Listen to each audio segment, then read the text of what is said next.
Doctor Yunus সাহেব আসলেই একজন পাক্কা খেলোয়াড়। বিভিন্ন আলোচনায় আমি বলতাম না যে তিনি পাক্কা খেলোয়াড়। শেষ পর্যন্ত সেই পাক্কা খেলোয়াড়ের আরেকটা পরিচয় তিনি দিয়ে গেলেন। নির্বাচনের ঠিক 2 দিন আগে তিনি তার নিজের জন্য নিজের স্বার্থে একটা আইন প্রণয়ন করে গেছেন অধ্যাদেশ আকারে, এবং সেটা দীর্ঘদিন ধরে গোপনও রেখেছেন। গতকালকে মিডিয়ায় প্রকাশ পেয়েছে। চলুন আমরা একটু দেখার চেষ্টা করি।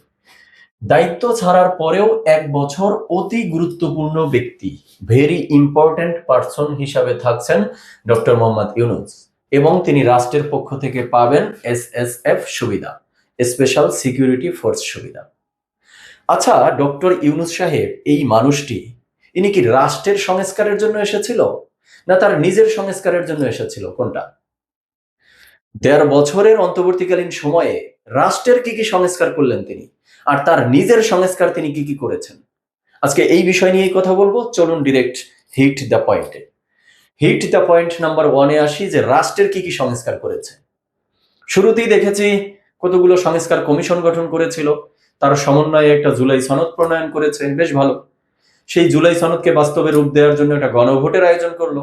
তো সেই গণভোটের শুরু থেকেই বিভিন্নভাবে এই ভোটটাকে তিনি প্রশ্নবিদ্ধ করলেন। সর্বশেষ যেটা দেখলাম যে ফলাফলের মধ্যে ঝামেলা ছিল, ত্রুটি ছিল, বা ফলাফলটাকে ডিজাইন ঠিক মতো করতে পারেনি, যে ম্যাটিকুলাস ডিজাইন, সেখানে বড় ধরনের একটা ব্যত্যয়।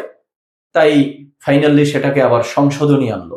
সেই সংশোধনীতে দেখলাম হ্যাঁ ভোটের পরিমাণ আগের চেয়ে 10 লাখের মতো কমেছে।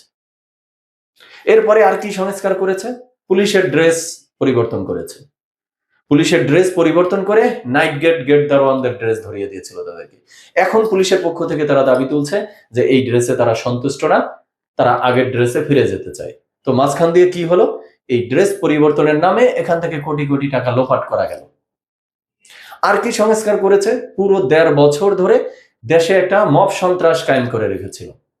এছাড়া আমি আর কোনো সংস্কার খুঁজে পাইনি। দর্শক শ্রোতা, আপনারা যদি কোনো সংস্কার খুঁজে পান একটু কমেন্টে লিখেন। এবার আসি হিট দ্য পয়েন্ট নাম্বার 2।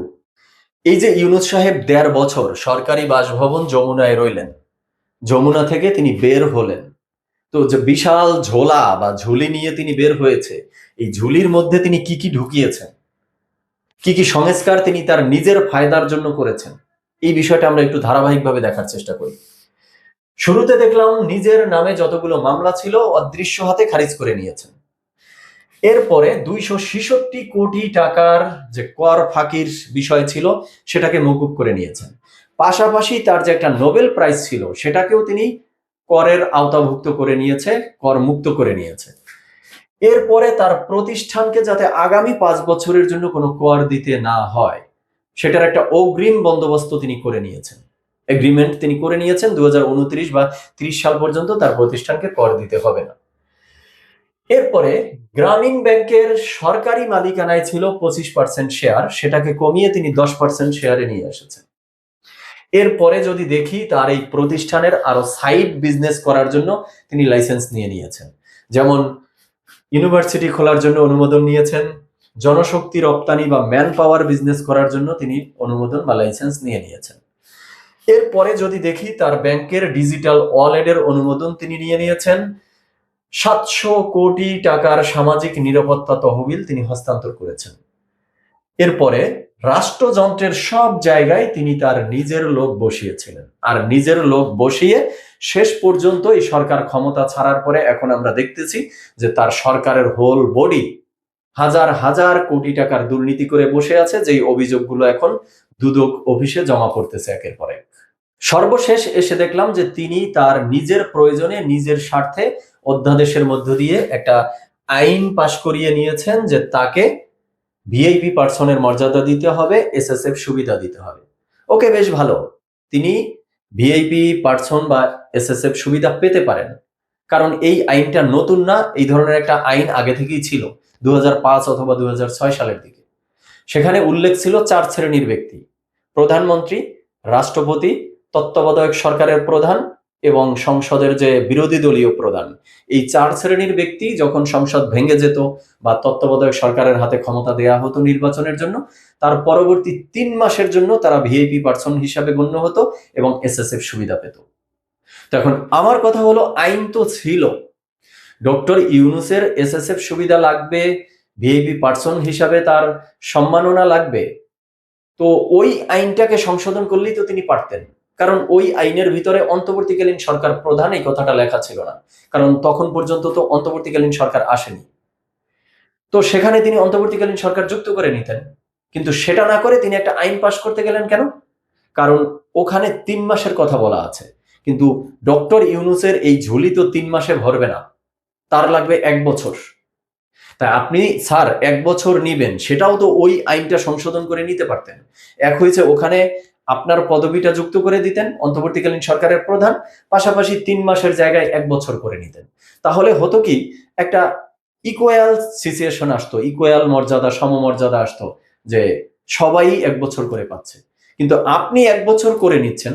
তো এখন যদি আমরা আলোচনার সাথে ধরে নিই যে আগামী সপ্তাহে বর্তমান যে রাষ্ট্রপতি চুপ্পু সাহেব, তাকে অপসারণ বা অভিশংসন করা হলো, বা তিনি নিজেই পদত্যাগ করলেন, তাহলে তিনিও তো এই সুবিধাটা পাবেন।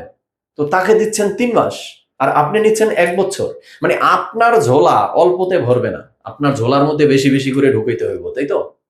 তো কনক্লুশনে এসে ডক্টর ইউনূস সাহেবের প্রতি 2টি পরামর্শ রেখে শেষ করতে চাই।